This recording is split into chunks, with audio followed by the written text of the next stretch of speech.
Tonight, the husband of Decatur school superintendent is sparking calls for an investigation after spouting what some are calling anti-Muslim views on a podcast. Atlanta News First political reporter Doug Reardon has a look at the video in question that puts the superintendent and her husband in the spotlight.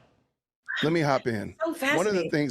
One of the things I've noticed is Christianity has been examined. Seen here hosting his YouTube show, the J Whit podcast, Gyimah Whitaker, husband of Decatur school superintendent Gyimah Whitaker, is now sparking calls from parents for an investigation. The anger comes over comments Whitaker made during an episode posted 4 months ago, where he says this about seeing people wearing traditionally Muslim dress leaving a mosque near his house. And on Fridays, I see a whole bunch of people walking around here looking like ghosts of Christmas past, walking around down the street.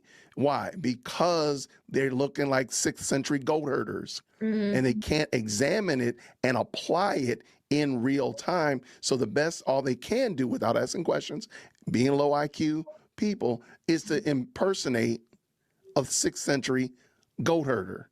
Which is crazy work. Whitaker's separate online comments about transgender people spurned more calls for accountability. All school systems need to do a better job of vetting who they hire, one parent wrote. Even Decatur's newest school board member, Lorraine Irier, said on her Facebook page, quote, "I believe the board has an obligation to review the matter carefully and exercise appropriate oversight. Islamophobia, anti-Semitism, homophobia, transphobia, and other forms of hate have no place in our community." Some defended Superintendent Whitaker online, one commenter saying, quote, "Being married to someone does not mean you share all their views." When asked by Decatur-ish if Dr. Whitaker shared her husband's views, a district spokesperson said she did not, but the district may take action anyways. Decatur School Board Chair Carmen Sultan said the board is aware of concerns that have been raised regarding district leadership. We take them very seriously and we are looking into it. The board does not believe there is any place for hate in our community. Doug Reardon, Atlanta News First.